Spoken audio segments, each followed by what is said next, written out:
Pemirsa, Kapolri menetapkan Peraturan Polri Nomor 10 Tahun 2025 yang mengatur penugasan anggota Polri aktif di kementerian dan lembaga di luar struktur kepolisian. Kebijakan tersebut menuai sorotan dari kalangan akademisi hukum.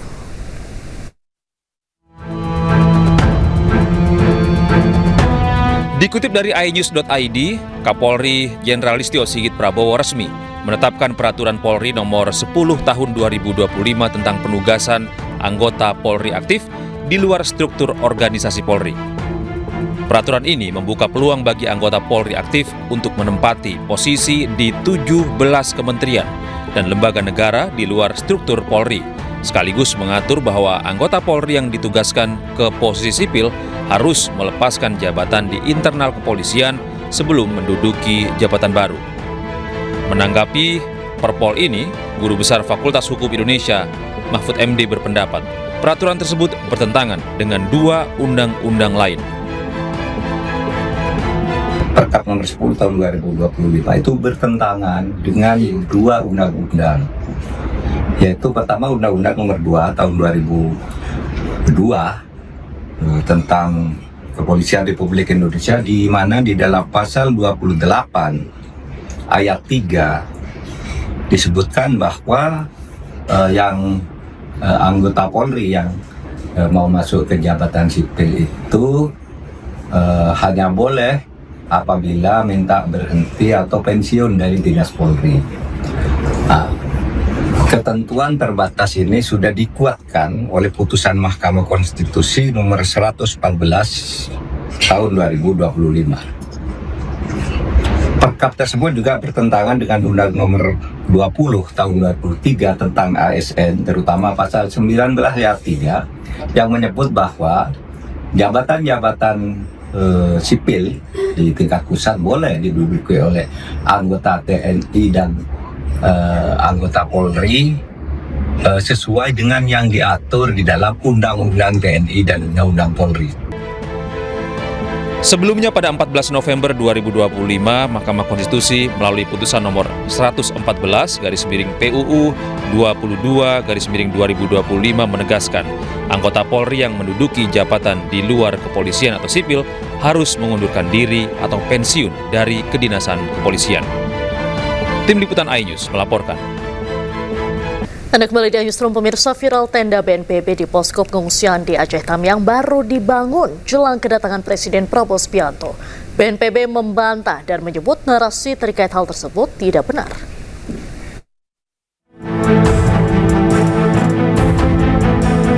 Kunjungan Presiden Prabowo Subianto ke posko pengungsian Jembatan Aceh Tamiang pada Jumat kemarin menyisakan sejumlah cerita.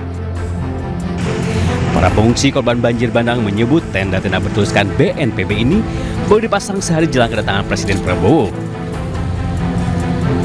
Tidak hanya tenda yang dibangun dadakan, dapur umum juga baru saja didirikan 2 hari sebelum Presiden datang.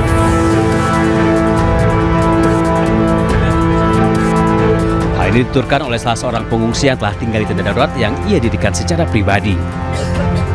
Mulai terpasang ya Bu? Kemarin waktu pas mau datang Prabowo.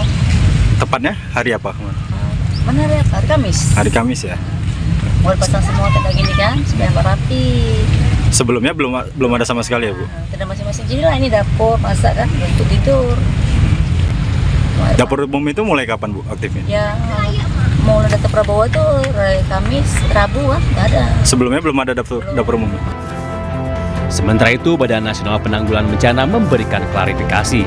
BNPB menyebut narasi terkait pembangunan tenda yang dilakukan berkaitan dengan agenda kegiatan Presiden di Aceh Tamiang adalah tidak benar. BNPB menyebut pendirian tenda membutuhkan waktu untuk menyiapkan lokasi dan pemasangannya. Tim BNPB di lapangan terus mengupayakan pembangunan tenda untuk menjangkau seluruh warga yang mengungsi. Tim Liputan iNews melaporkan.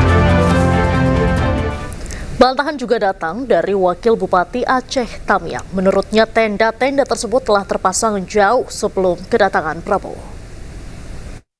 Tenda BNPB yang warna oranye itu sudah terpasang malam banjir pertama. Walaupun di selanjutnya itu masyarakat ada memasang tenda-tenda secara swadaya masyarakat. Kalau untuk dapur umum sendiri seperti apa Pak? Kalau dapur umum ini sudah mulai dibuat, dan di saat banjir agak surut, itu juga sudah dibuat dapur umumnya itu. Presiden Prabowo Subianto mengunjungi korban bencana banjir dan longsor di Tanjung Pura, Kabupaten Langkat, Sumatera Utara. Kehadiran Prabowo untuk memastikan percepatan penanganan, pemulihan, dan rehabilitasi pasca bencana.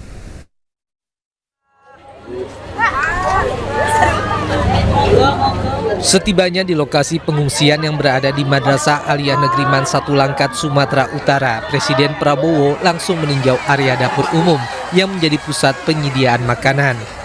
Prabowo ingin memastikan proses pengolahan dan distribusi makanan berjalan lancar serta mencukupi kebutuhan seluruh pengungsi.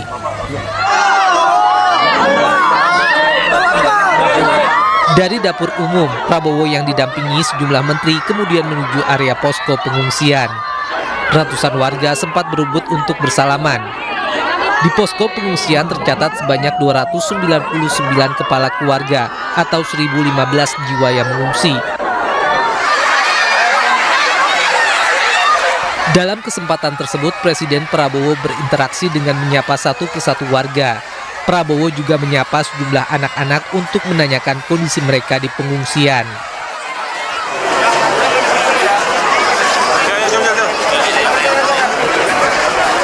Presiden Prabowo juga meninjau posko kesehatan. Prabowo sempat berinteraksi dengan seorang ibu yang tengah menjaga anaknya yang tengah sakit. Kepada pengungsi, Prabowo menyampaikan bahwa pemerintah akan terus hadir dan bekerja secara terpadu serta akan memprioritaskan keselamatan dan pemulihan kehidupan masyarakat. Saya datang melihat keadaan, nanti kekurangan-kekurangan sudah dilaporkan kepada saya, segera kita atasi. Tadi dilaporkan oleh Gubernur kekurangan air bersih, air minum. Perbaikan tanggul segera kita lakukan ya. Panglima TNI akan kerahkan, TU akan kerahkan, Angkatan Darat, Kepolisian akan kerahkan semua kekuatan kita.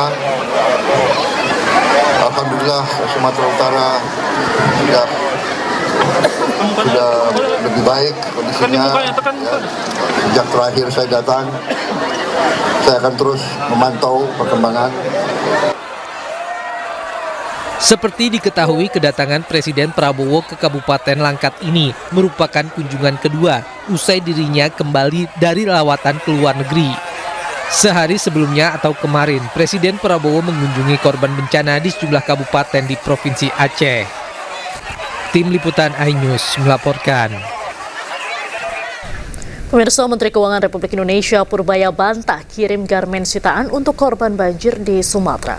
Purbaya tegaskan akan jaga pengelolaan barang ilegal sesuai dengan aturan yang ada.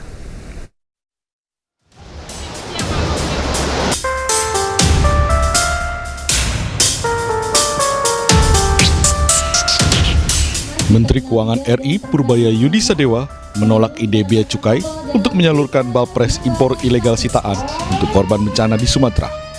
Ditemui kemarin Jumat di Tanjung Priuk, Jakarta, Purbaya menegaskan lebih memilih mengirim barang baru yang dibeli dari produk lokal untuk disumbangkan kepada korban bencana. Purbaya juga menjelaskan bahwa tidak ada kebijakan yang memperbolehkan barang sitaan untuk disumbangkan ke korban bencana, termasuk dari Presiden Prabowo. Belum dikirim, belum. Kalau saya sudah sumbang, saya beli barang baru, saya kan terus di dalam negeri. Biar aja, itu kan ilegal. Paling nggak secara formal nggak ada menjaga jarak aman. Kecuali berubah dan jaga peraturan seperti apa. Jangan sampai nanti gara-gara itu banyak lagi balpres masuk dengan alasan kan bagus buat bencana. Diketahui sebelumnya, usulan kirim balpres impor ilegal sitaan untuk korban bencana muncul dari Direktorat Jenderal Bea Cukai Kementerian Keuangan. Pemirsa, bersama MNC Peduli, kita bantu korban banjir dan longsor di Aceh, Sumatera Utara, dan Sumatera Barat dengan berdonasi melalui rekening Yayasan Jalinan Kasih.